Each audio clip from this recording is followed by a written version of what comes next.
Daryl is incredibly knowledgeable. He's not. Yeah, he's not. He's Why do you say wildly.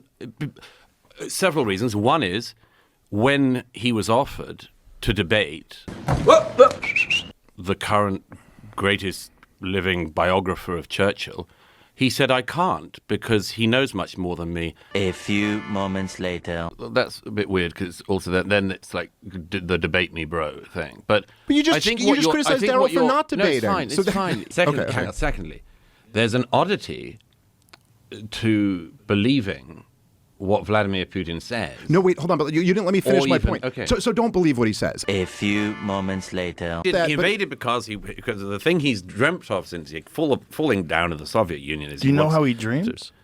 We know a lot from what he's said and what he's done since the fall of the Soviet Union. What he said. Well,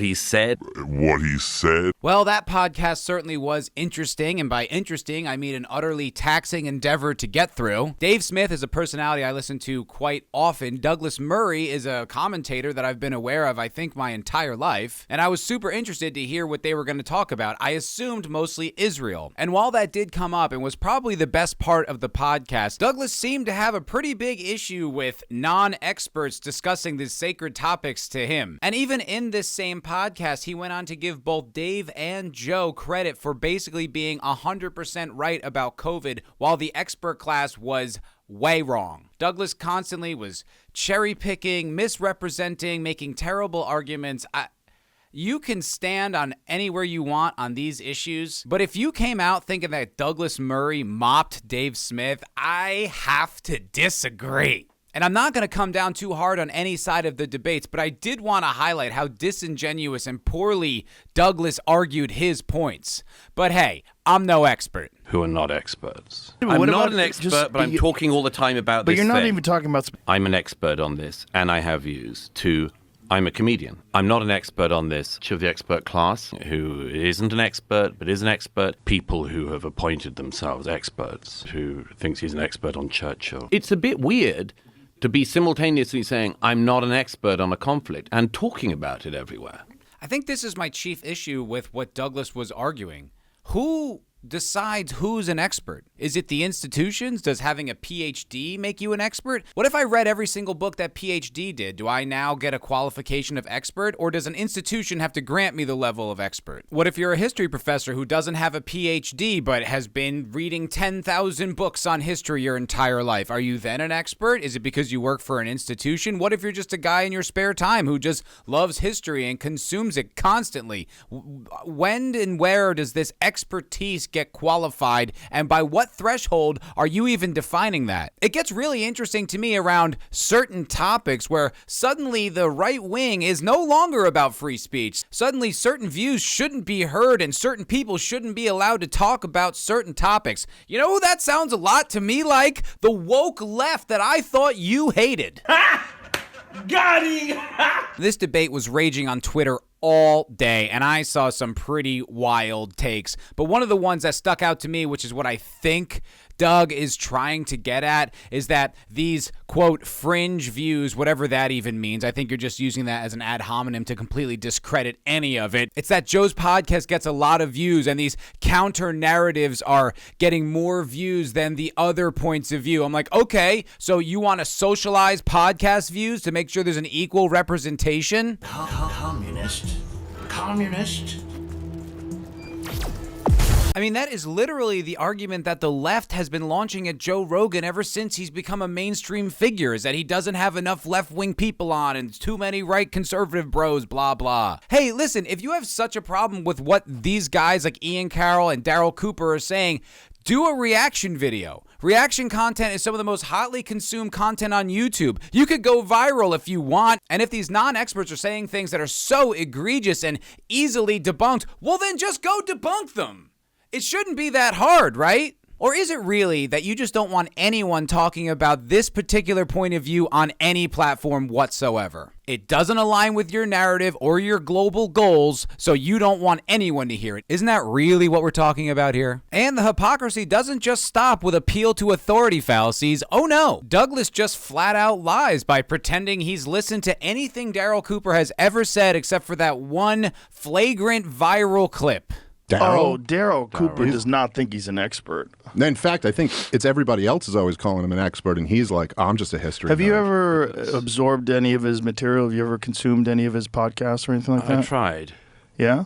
It's pretty hard to listen to somebody who says, I don't know what I'm talking about, but now I'm going to talk. Why the fuck you lying? Why you always lying? I don't believe he tried it all. I believe he watched a few clips on the ride over to Rogan's studio. If you've spent any time with Daryl Cooper's podcast, you will realize he is maybe the most exhaustive and comprehensive historical podcaster that I've ever encountered, and maybe in the entire field. I mean, early on in this podcast, he can't even differentiate between who's Ian Carroll and who's Daryl Cooper. Who have been throwing out counter-historical stuff of a very dangerous kind. You mean Daryl? Are you talking about Daryl? Daryl, who's the other one? I don't think Daryl has... Derek, I don't think there's anything dangerous about what's the what other guy? Derek, what's his name? Cooper, is it? Which one is it? No, that's it's Daryl Cooper. Daryl Cooper. Who's the other one? There was one I just checked on the way here. Daryl Cooper, and then... Oh, yeah, Daryl Cooper, Ian Carroll. Look, these guys are not historians. They're not knowledgeable about anything. No one... He's had so little engagement with these personalities that he doesn't even know who is who. You know, it seems to me, Douglas, that you're certainly not an expert on this subject, so maybe you shouldn't talk on it, huh? On such a big platform. He then went on to make absolutely insane claims like, now that Daryl Cooper is questioning the role of Churchill in World War II, that's becoming the mainstream point of view. He had a contrary view, and it was interesting and stimulating to hear. But if you only get the contrary view, which is, isn't it fun if we all pretend Churchill was the bad guy of the 20th century? At some point, you're going to lead people down a path where they think that's the view. And that's horse shit of the most profound kind. I don't think that's what he's trying to do. I think that's exactly what they're doing. And by what insane standard are you arguing that the primary narrative that people are now getting is that Winston Churchill was the villain of World War II? He's sanctified. He's a deity. It'd be like arguing Jesus wasn't a good character in history. I think it's why that statement was so provocative and went so viral, and why Daryl Cooper's insight is so compelling. I've never heard anyone make that argument. I'd like to hear it out. And what's underneath every single thing Douglas is saying without him actually saying it is essentially that it leads to anti-Semitism. And just how J.D. Salinger isn't responsible for Mark David Chapman shooting John Lennon, a good student of history cannot be held responsible for people's misinterpretation of the truth as they see it. That is once again an incredibly woke argument. And I think the reason this particular discussion was all over Twitter today mostly had to do with the Israel and Gaza debate. However, I think the portion where Douglas looked the worst and was by far the most disingenuous was during the Russia-Ukraine discussion. Dave's position is quite critical of NATO expansionism and the end of history policy of the United States from the 90s on. All unanimously saying, like, this is our red line. You keep flirting with NATO expansion into Ukraine, and then you have all the people at the top of NATO and at the top of the U.S. government admitting it too, and going like, yeah, this is the whole beef. So why is it like these two things aren't mutually exclusive? No, they aren't. But I mean, they weren't going to expand NATO to Ukraine. Well, they kept flirting with it, and you know this. No, the Ukrainians wanted membership, and it was very unwise whenever anyone from the rest of the West even flirted with it. Didn't Kamala Harris openly say that NATO was going to join you? Yeah, shortly before the war. Ukraine was going to join NATO? Yeah, I never saw her as the Kissinger of our era.